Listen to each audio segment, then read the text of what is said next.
Welcome to this short presentation about the professions in dietetics. This is information that you'll need to know whether you decide to apply for an internship or not. Since you are going through and completing either your dietetics degree or you're just completing your DPD coursework without getting the degree, we are required that you know this information. So use this PowerPoint to work through the online quiz to demonstrate your understanding of the profession in dietetics. So these are the credentials available through the Commission of Dietetic Registration, or CDR.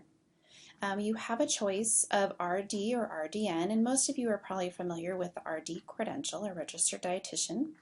And when you get your RD, you have the choice of utilizing either RD or RDN. It's really up to the practitioner. And once you graduate with your degree, you are eligible to sit for the DTR exam. DTR stands for Dietetic Technician Registered, or you can select NDTR, Nutrition and Dietetic Technician Registered. And since you'll have your degree, your Bachelor's of Science, you can choose to use the BS DTR or the BS NDTR just to make things that much more complicated. You get your choice on what you want to select or to utilize. Within CDR, there are actually additional credentials you can earn, but you have to be an RD first. So you'll see on the screen CSR or CSP, Specialist in Pediatric Nutrition, Specialist in Sports Nutrition, and so forth. So to actually gain these credentials, there's a couple different requirements. One, that you're an RD. Typically, you have to have a number of hours worked in the area of that specialty.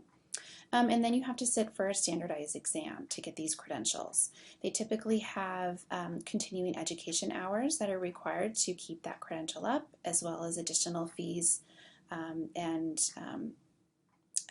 things of that nature to keep that credential. And these credentials are also governed and administered by CDR, just like the RD and the DTR.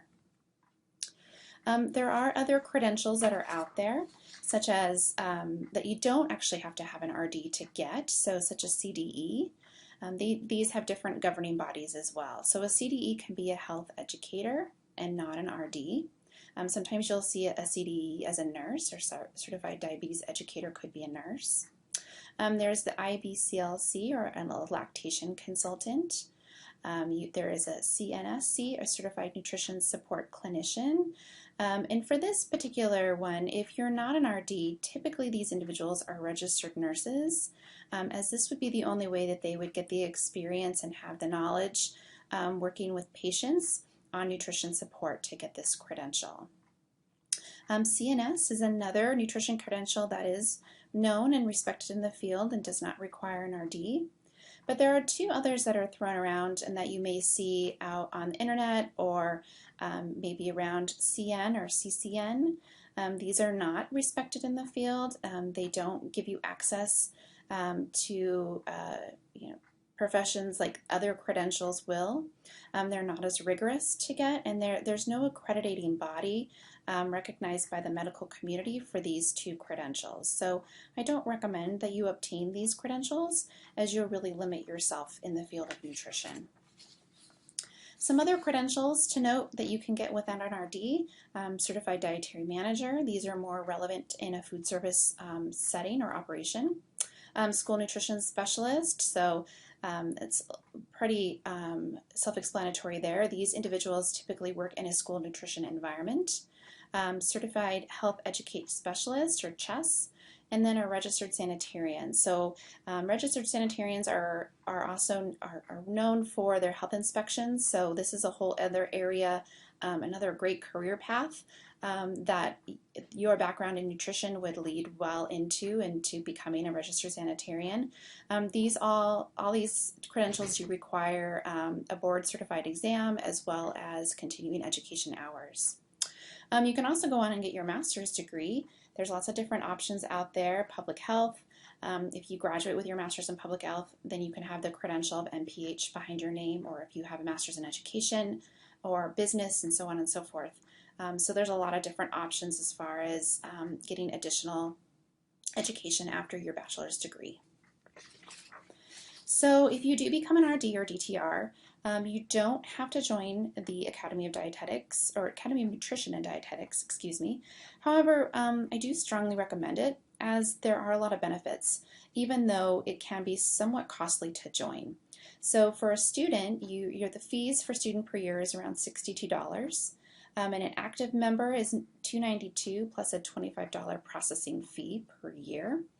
And then there's an Academy Associate, which is $292 plus a $25 processing fee. You're probably wondering, what is the difference between an active and an active member and an Academy Associate? Well, an active member is a current RD or DTR. An Academy Associate is somebody who does not have an RD or DTR but are active in their field. So maybe they're a nurse, maybe have their SNS, maybe they're a physician. They're in the field or have interest in the field of dietetics, but they're not an RD specifically. And note, if you are an intern, you still get the student rate. You are not considered an active member or an RD at that point, so you still get a discount and can have the student rate while you're an intern. Once you do become an RD, there is a yearly fee to maintain your credential. It's $60 at this point in time per year. And if you don't pay that fee and keep up your credential, you lose that credential. So all the years studied, that internship goes away and you basically have to start all over again. So those who have an RD are very, they're very conscientious about making sure that they pay this fee every year to ensure that they maintain their credential, along with 72 hours of continuing education that you have to record on the CDR site that goes along with it. Last, some states do require licensure, and you may see some individuals that have an RD, LD, which is a licensed dietitian. This really does depend on the state. Here in Arizona, we do not have licensure at this time, and there's some pros and cons to this, but typically licensure does come with a little bit of protection in that state, but it also usually dictates an additional fee that the RD has to pay each year. So this active link on the site will take you to a summary page of states that do require licensure. It's just good to know and to be aware of, especially if you don't plan on practicing in the state of Arizona. Whatever state you may go to may require licensure. So a little bit about the Academy. Approximately 75% of the Academy's members are RDs, and 4% are dietetic technicians or DTRs. So there is a percent that are other members of the community, clinical and community dietetics professionals, food service managers, educators, research, students. So there are a lot of other active members that are not RDs specifically or DTRs. So when you do join the Academy, you are automatically made a member of your state affiliation, which is kind of nice. So when you register or you enroll in the Academy, they actually ask what state you are affiliated with, and then they enroll you with that state's membership. So part of your dues that you're paying actually gets sent back to the state that you are part of. So that's how the state affiliates get some of their funding. Most states do have additional fees for the regional areas. So here in Arizona, we have a central region, a southern region, a northern region, and to be part of those regions, you do have to pay an additional fee. Here in Arizona, it's not substantial. I mean, it's not a lot of money, but it is a little bit of extra to help support that affiliate. And it does come with some benefits when you join the affiliate, and a lot of times you'll get to entrance into their conferences and different events that they put on. In addition to joining the Academy, there are dietetic practice groups and member interest groups that you can join when you are joining the Academy. These are really valuable and give you opportunity to network with professionals in the area of your interest and your practice. There are a lot of different types of DPGs for many different practice areas. So maybe you're a renal dietitian, or you are interested in education, or maybe you are interested in diabetes education or schools. There are specific dietetic practice groups available for those areas. There is a small fee in addition to your Academy membership to join these, and it's optional. You do not have to join a DPG, but if you do, it's on average $25 to $30. It might be a little bit more. It just varies depending on the group. Member interest groups are specific to a characteristic of people that they may have in common. For example, there's a men's group. As you know, many of you probably realize this, there's not a lot of men in dietetics, so there's a specific males in dietetic member interest group. There are a few religious interest groups or ethnic interest groups where you can make connections with people who have same interests or are similar to you. So, as mentioned, it is your choice on whether or not you're a member of the Academy, and there are, quite a few members or RDs that are not members, and they'll give you a variety of reasons why maybe they don't want to join, too costly, or they only see it as, I don't read the journal that's sent to me, so it's like a waste of money. But in reality, there's a lot of other opportunities and benefits to being a member, such as an online career center, which is helpful for trying to find new jobs or positions or a new career within dietetics. There's a communication resource called Me Inc., which really helps with branding, especially for those in private practice, along with getting your name on Find an RD. This is letting the public know how to locate an RD in their area, so it connects you with individuals looking for your types of services. It does have a number of continuing education resources at a lower cost, which, as I mentioned before, as RDs, you are required to have 72 hours within 5 years. So this is one way to go in and get those continuing ed hours. You also get access to the Evidence Analysis Library, or EAL, and this is really a truly beneficial tool, really well known. The Evidence Library is very well known in the medical community. It's a leader in its information and its resources, and it's got an extensive resource for dietetics practice based on research evidence. So really, truly, it's that alone is beneficial in the amount of money that you're paying. Of course, you get the journal and Food and Nutrition magazine and email blasts in the news, which gives you all the latest snippets of information that are out in the media in regards to nutrition. And last but not least, but probably one of the more useful ones, is the networking opportunities. You get to meet a lot of people when you join the Academy, nationally, as well as your own affiliate association.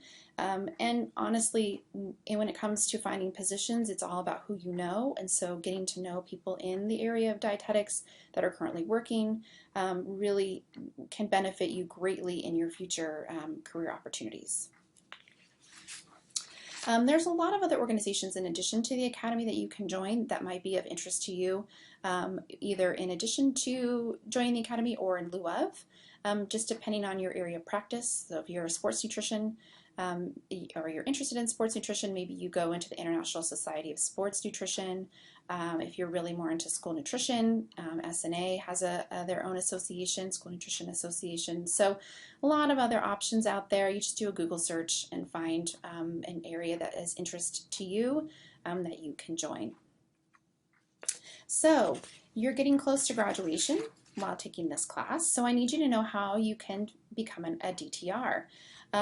Once you graduate and complete your DPD courses, so if you graduate with a degree in dietetics, or you come back, you don't get the degree, but you complete all your DPD requirements, you are eligible then to sit for the DTR exam.